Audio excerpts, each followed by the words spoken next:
우리가 예수 그리스도를 알기 전에 소망이 없었던 자이다. 외인이었다. 그리스도의 은혜, 즉 하나님 밖에 있었던 사람이다라고 말을 합니다. 그리고 나서 13절에 보시면 그리스도 안에서 그 그리스도의 피로 가까워졌다라고 말합니다. 그런데 이것은 하나님과의 가까워짐이 먼저이고요. 또 오늘 14절부터 18절까지 보면 소망이 없던 이방인이었던 우리가 또 어떻게 무엇을 가까워지게 할 수 있는가, 하나님께서 가까워지게 하셨는가에 대한 말씀입니다. 14절에 보면 예수 그리스도를 가르쳐서 그는 우리의 화평이신지라 라고 말씀합니다. 둘로 하나를 만드셨다. 원수된 것, 곧 중간에 막힌 담을 자기 육체로 허셨다라고 말합니다. 무엇을 하셨을까? 우리는 먼저는 하나님과 우리와의 관계에 죄의 담을 허셨다는 것을 알고 있죠. 하나님과 죄인들과의 화평을 이루어 주셨습니다. 특별히 율법을 어기면서 하나님의 말씀을 어기면서 정죄함과 그 죄의 무게로 인하여 하나님께 나아가지 못하던 우리의 모습들, 그 무거운 죄의 짐을 가볍게 해주시고 하나도 그 책임을 우리에게 묻지 않으시고 예수님께서 친히 거룩한 산 제사를 드려주셔서 온전히 하나님께 나아갈 수 있도록 해주셨죠.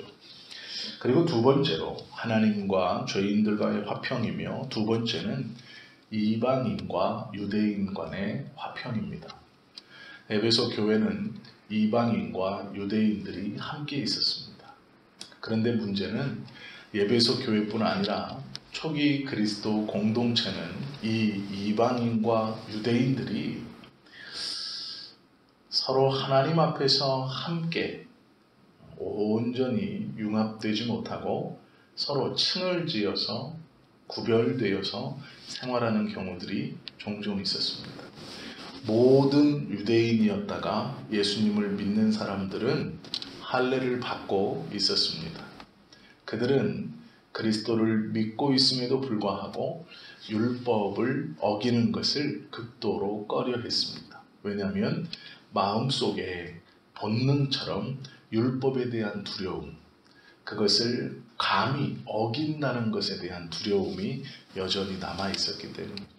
그리고 쉽게 자연스럽게 그 율법 밖에 행동을 하는 이 이방인 그리스도인들을 보면 자신들도 모르게 쉽게 정죄하고는 했습니다. 그리스도 공동체 안에 예배를 마치고 식탁의 자리에 바로 참여할 수 있는 부요한 자들이 있었습니다.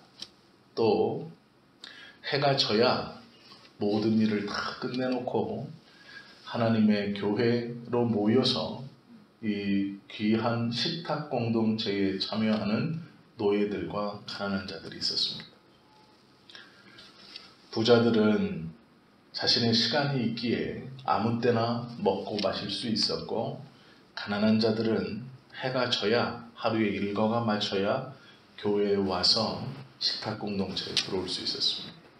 그런데 문제는 부자들은 먼저 모든 음식을 먹고 늦게 온 가난한 사람들을 부끄럽게 했습니다. 그것을 하지 말라 바울이 부탁하고 권고하는 것을 우리는 성경을 통해 보게 되죠. 이러한 구별을 예수님께서 없애주셨다라는 것이죠. 이방인과 유대인 간에 14절의 말씀처럼 둘로 하나를 만들어 기독교인, 즉 성도로 바꾸어 주셨다라는 것이죠. 이방인과 유대인들 간의 화평을 온전히 이루어 주셨다. 하나님의 백성으로 구별되지 아니하고 온전히 하나로 그리스도인으로 바꾸어 주신 것이 예수님이시다라는 거죠. 화평이라는 것은 그리스도로 말미암아 누리는 은혜입니다.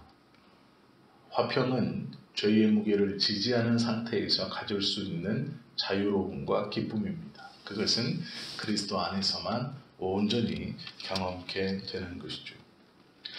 율법을 따르고 그리스도를 배척하는 유대인과도 하나가 되었다는 말씀은 아닙니다. 이 화평이라는 것은 믿지 않는 사람과 믿는 사람이 이룰 수 없습니다. 왜 그럴까요? 화평은 싸우지 않는 것이 화평이 아닙니다. 성경에서 말씀하시는 화평은 그리스도로 말미암아 누리는 평안함입니다. 즉 무엇이냐면 그리스도가 우리 안에 있기 때문에 그 그리스도 안에 함께 있는 형제들과 함께 누리는 그러한 평안함이 화평입니다. 그리스도 밖에 있는 사람들과 이 화평은 함께 누릴 수 없습니다. 화평이라는 말은 그리스도 안에 속한 성도들만이 사용하는 단어입니다. 화평을 이루었다라는 것은 함께 그리스도 안에 속하여 있는 유대인과 이방인이 온전히 예수 그리스도로 말미암아서 죄의 짐을 내려놓고 평안한 상태에 있다라는 말씀입니다. 16절 말씀에 보면 또 십자가로 이 둘을 한 몸으로 하나님과 화목하게 하려 하심이라 라고 말씀하고 있죠.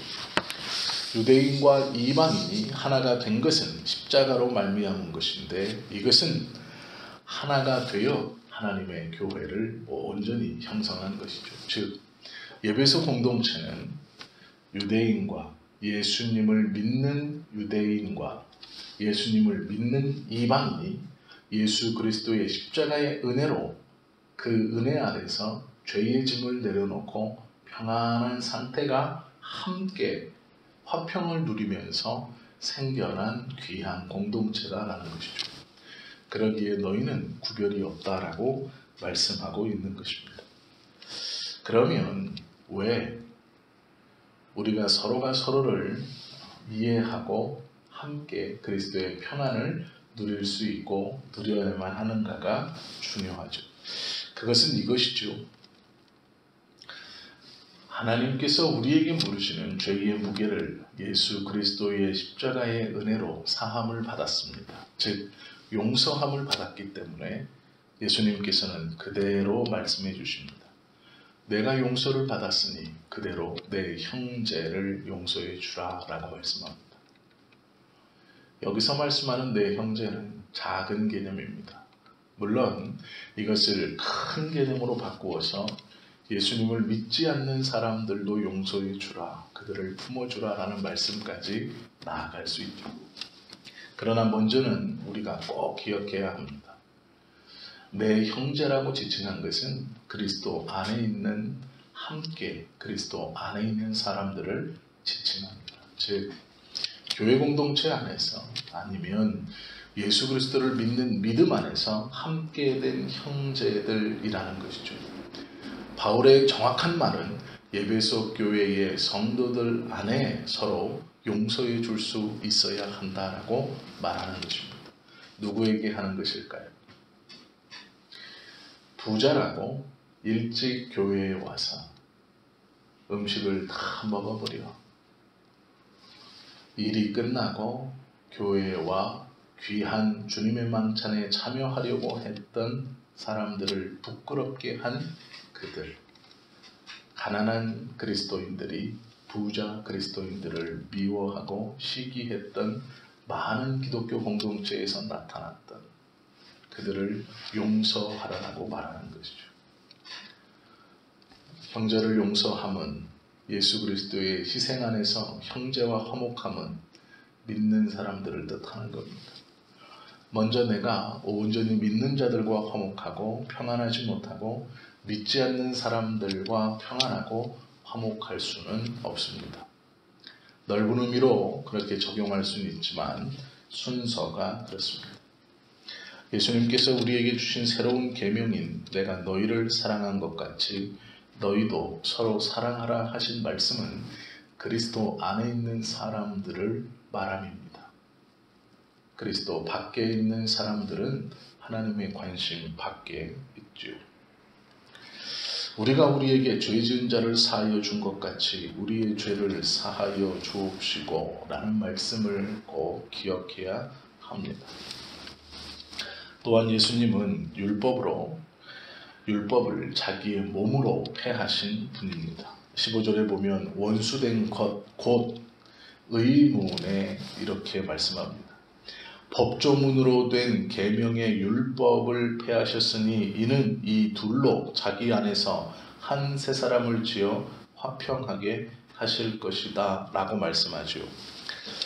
예전 성경에 보면 원수된 것이라고 말씀합니다. 무엇과 무엇이 원수가 되었습니다. 원수가 된 이유는 뜻을 알지 못하고 이해할 수 없는 율법 때문이다 라고 예전 성경에는 그렇게 기록되어 있습니다. 원수된 이유가 있는데 그것은 의문에 속한 계명의 율법을 자기 육체로 폐하신 것이다 라고 설명하는 것이죠.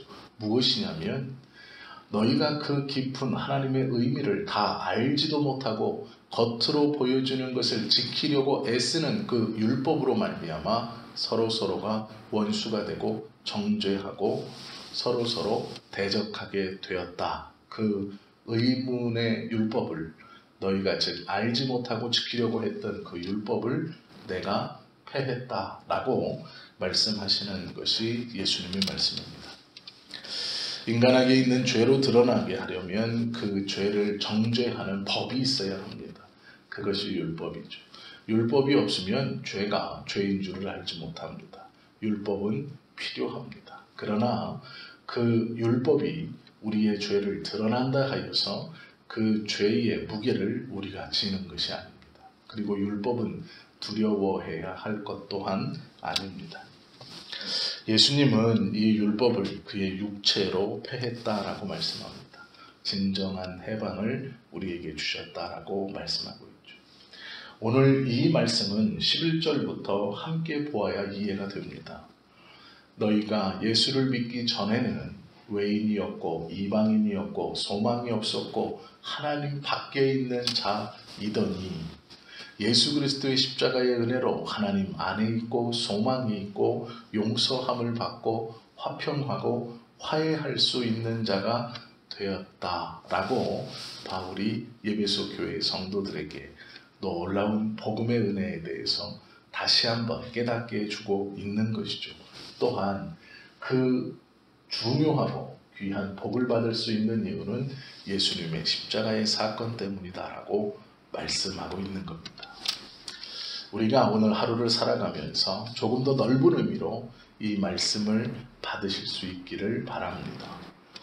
주님 안에서 온전히 회복되어서 죄의 무게의 짐을 느끼지 않고 평안한 상태로 그 기쁨과 평안함으로 오늘 하루를 살아갈 수 있기를 바랍니다. 또한 하나님께서 원수된 것과 둘로 나누어진 것을 하나로 만드셔서 온전히 하나님 앞에 기쁨으로 드릴 수 있게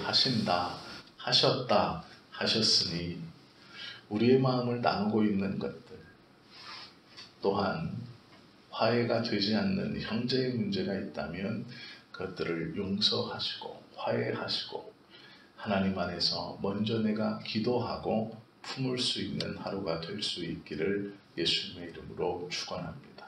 기도하시겠습니다.